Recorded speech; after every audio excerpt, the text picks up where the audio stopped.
Hi there, welcome back to the YouTube channel. I'm back again, and today we're going Grixis. There's no other ways about it. We had to cover this one. It's one of the top cards that EDH Rec is recognising from the set, and it is obviously going to be Kefka. Court Mage, 2 blue, black and red for a 4/5 human wizard.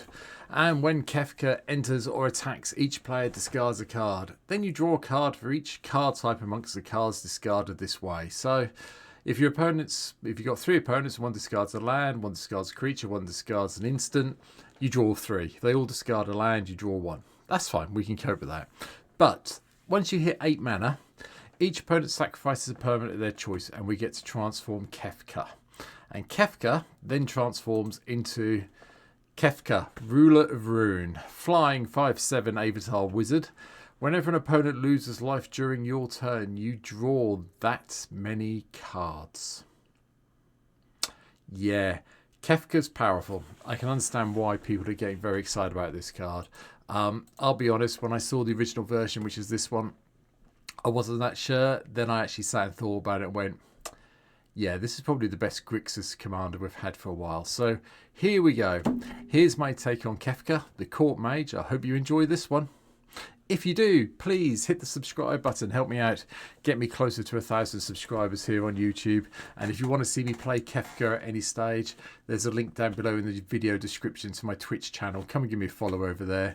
You'll see me play all the Final Fantasy decks I've been talking about for the last few weeks very shortly on stream. So bear that in mind. But here we go. Here's what today's deck really does look like. So, starting at the beginning, we have 27 creatures in the deck, kicking off with Dathi Voidwalker, because, you know, if a card would be put into a opponent's graveyard from anywhere, exile it instead with a void counter on it, then you can get rid of the Dathi Voidwalker at some stage and cast one of the cards and spend mana of any colour to cast it. So, could get you something big and useful. Harmonic Prodigy's here because it doubles up our triggers when Kefka enters or attacks or does anything fancy, really, along with some of the other wizards we've got coming up. But Croxer isn't one, but, you know, hey, everyone gets to discard, which is fine by me. Naban, Dean of Iteration, is also in to help us do the extra triggers with Kefka. And then we've got Nightscape Familiar to cut the cost of our black and red spells down. Decided to go with this instead of the medallions for a change, so bear with me. Snapcaster Mage, well, if I'm playing a semi-wizard typal deck, you've got to have Snapcaster in here. It's the original, well, one of the best ever wizards printed, in my opinion. So they're in to help us flash back our instants and sorceries. Tiny Bones, the Bauble Burglar, also makes an appearance because, you know, we are going to be making our opponents discard cards, so we might as well get them stashed away. The Virus Beetle just gives another way of getting each opponent to discard a card. I went with Virus Beetle. Could have gone with the new card from Final Fantasy, but I couldn't remember what it was called when I was building the deck. So if you can remember, leave me a comment down below. I might just change it over, but it's still a 2-mana 1/1 that lets you each opponent discard a card, so it's all good. Now, we have got the Phyrexian Dragon Engine here, which tells you one of the other cards we've got coming up as well, because Mystery Acclaim with Grixis here. Don't get many opportunities to play with the 2 meld cards, and, you know, having the ability to meld into Mystra, the lost to Phyrexia, yeah, got to do that sometimes, haven't you? So they're here today, so we'll get to Mystra for those of you who don't remember. But this is a 2/2 with double strike, and you can unearth it. And then if you do enter the battlefield from our graveyard, we can discard our hand and draw 3. But they're here for the meld ability more than anything else with Mystra. Scrawling Crawler is also in as well. Helps everyone draw cards, but opponents lose a life when they draw an extra card, when they draw cards. Anger is here just to make sure we can give all our creatures haste. Black Waltz number 3 comes in from the main Final Fantasy set as well, flying and death touch. And whenever you cast a non-creature spell, it deals 2 damage to each opponent. Duskmantle Seer is just fun. It's an old school card that I like playing occasionally when I get to play a Grixis card, especially when I'm looking around and doing life loss discarding. This one, beginning of our upkeep, everyone reveals the top card of their library, and everyone loses life to the mana value of that card. Yes, it does help your opponents out, but hopefully it will damage them a bit, especially if people have been scrying cards to the top when it gets to your turn. Fate Unraveler just pings everyone when they draw a card that isn't us. Likewise, Fell Spectre, whenever an opponent discards a card, that player loses 2 life.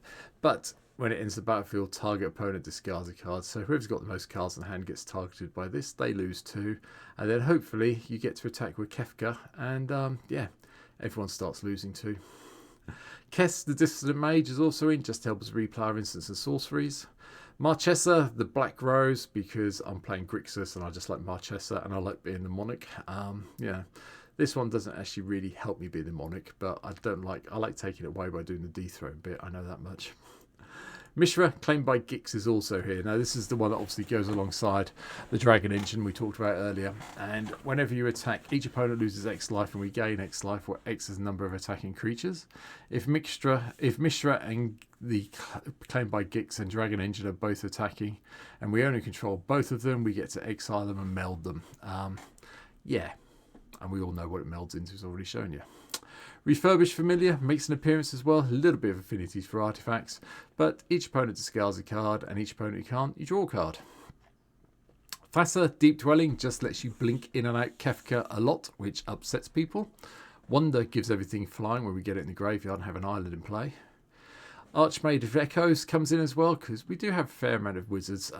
Yes, you can't copy the legendary ones, I'm aware of that, but, you know, you can copy some of them. It might help you out at some stage. Plus, it's got Flying on Wall 2 for 5 mana, so I'm happy with that. Bone Miser is one that definitely will be covered. This is the creature version of Waste Not, which, as you can imagine, in this deck is coming up shortly. And then we have Nekusur, the Mind Razor. Yeah, another way of pinging your opponent. It's probably one of the most hated ways of killing your opponents off. So I will warn you now, with this deck, with how I've built it, by the way, you will be the target of everyone's hate at the table. You will probably have to really work hard to survive, but if you do, you will win quite happily. Niv Mizzet, the Paran, is also in as well. Can't be countered. Draw a card, deals 1 damage to anything, and whenever there's a player casts an instant or sorcery, we get to draw a card and ping them again. That's fine. Likewise, the other version, another version of Niv Mizzet, the Firemind's in as well. Whenever we draw a card, it pings either a creature or a player, and we can tap it to draw a card once the summoning sickness has gone away. The final card also comes in from Final Fantasy. The final card from Final Fantasy. Yeah, okay. I'm just being silly now, sorry. 4 and double blue for your Sholta rule. Legendary Cat Druid. At the beginning of your end step, you get to exile a creature and then return it. And then if it's the first end step of the turn, there is an additional end step after this turn. Right, okay. I think that means you get to do it again, but I'm not sure. But hey, your Sholta seemed like a good idea. Even if it just blinks out Kefka once, it's all good with me. Sorceries, a few. Reanimate, just to nick anything we fancy from someone's graveyard and lose some life equal to its mana value. Toxic Deluge, Damnation and Blasphemous Act to control the board. Instance, Essence Flux, again, just to blink in Kefner in and out, or, you know, because once Kefner flips, you don't want to be blinking out the, this guy. No, that guy. There you go. Kefka, Rule of Ruin. You don't want to be blinking this and out. You want to keep that in play. But in the meantime, you can blink in and out the other one. Counterspell, Cyclonic Rift and Mana Drain give you a little bit more control. Then artifacts, a lot of ramp with Tantalite and Talisman, the Elixir of Immortality to, well, yeah, what I do with this, don't you? Love Spire, Boots to protect Kefka when you come into play. Soul Ring, Arcane Signet, Farewell Stone. More protection with Lightning Greaves. Mind Stone for ramp, the boots for more protection, and then one of each of the respective talismans of the right colours, and Thought Vessel, so we never have to discard anything with a bit of luck. Enchantments, 14 of them. Blood Chief Ascension, we like this card. Whenever a card is picked from an opponent's graveyard for anywhere, if the Blood Chief Ascension has 3 or more quest counters on it, you may have that player lose 2 life, and we gain 2 life. Yeah, you just got to make sure your opponents lose 2 or more life this turn, and it triggers at the beginning of each end step, so it's quite easy to get this happening if you need it to. Hopeless Nightmare's a bit of fun. Enters the battlefield, each opponent discards a card and loses 2 life, and then we can sack this off at some stage to scry 2. Quest for the Nilstone. Yeah, whenever an opponent discards a card. Hello. At the beginning of each opponent's put a quest counter on. At the beginning of each opponent's upkeep, if that player has no cards in hand and the quest has 2 or more quest counters on it, you may have that player lose 5 life. Now, I quite like this one for the May ability. There are some times when you have an opponent you've made friends with who you've managed to damage quite a lot and they're about to lose the game if they lose the 5 life. So you can always say no to the trigger. And I've done it a couple of times. in other decks, and it's meant you've gained a friend, which with this deck is really helpful sometimes. So you do like gaining friends. Obviously, if they then turn around and stab you in the back, you just let them die the next turn. But yeah, having a friend sometimes helps, especially with this sort of deck. Bear that in mind when you're playing it. Animate Dead to nick something for someone's graveyard's been discarded. And then Liliana's Crest just deals damage when people discard cards. Waste Not gives you the zombies or the mana or the card draw when they discard things. Dictate of Crufix just is another way of making them draw extra cards as things happen.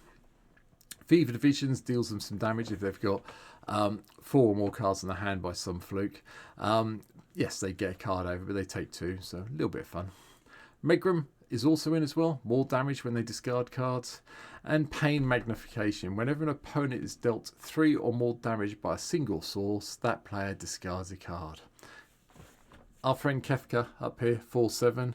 Our friend down here, the Ruler of the Rune, 5/7. You'll be able to deal 3 or more damage most of the time and get them to discard away, so bear that in mind. Pain Magnification is the one I just talked about. Then we've got Mystic Study in as the one of the game changes in the deck. There's only 2, is this and Rift, Cyclonic Rift that you saw earlier. We have Underworld Dreams. It's a bit tricky playing a triple black card in a 3-colour deck. But obviously it's black, so there is at least 1 land that really does help us out with this. But anyway, whenever an opponent draws a card, deals 1 damage, as you all know. Raider's Wake is another one. Whenever an opponent discards, they lose 2. And at the beginning of your end step, if you attack with a creature this turn, target opponent discards a card. Yeah, that's kind of painful. And then finally, the card that everyone also despises when you're playing this sort of deck, Spiteful Visions. Draw an extra card. Whenever a player draws a card, Spiteful Vision deals 1 damage to that player. Now notice this does hit you as well, so bear that in mind when you're playing this. If you're the lowest on life on the table, you might want to avoid playing it. Lands, well, they're all blue, black and red, as you can imagine, going through the whole thing. Command towers here, 4 of each basic. All of the, if you have 2 or more opponent lands, are here. Miko, Centre of the Season though, because that does help us make our opponents draw cards.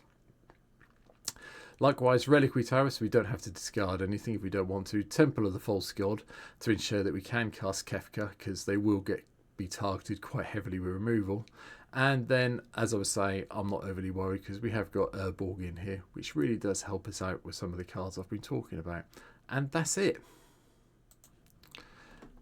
That is my take on Kefka and, well, Court Mage stroke the Ruler of the Rune. Yeah, really good Grixis commander. I'm glad we've had one. We haven't had a good Grixis commander for quite a while in my memory, and I'm really pleased this one's turned up. So, hey, we're going to go with this. We're going to see what happens. Like I said at the start of the video, please subscribe if you can. I'd really appreciate it. If you want me to see him play him, come down, come and follow me on Twitch when you see me go live, which will be going back very shortly to a Thursday night and a Sunday afternoon with the occasional bonus stream. But anyone who comes and follows me on Twitch when I'm live, you get a link to our Discord. You can join the Discord channel if you want to see me play the games on Twitch, and I'll put a notification up on there at everybody when I'm going live so people know what's happening when the bonus ones are happening. But if there's anything you think I've missed from this deck, let me know in the comments down below. I'll read them, try and respond to all of them as I can. But that's it for today. I'm going to go back to something mono tomorrow. We're going to have a mono deck to finish the week off. So I'll see you tomorrow. Hope you enjoy that one. Take care. Bye.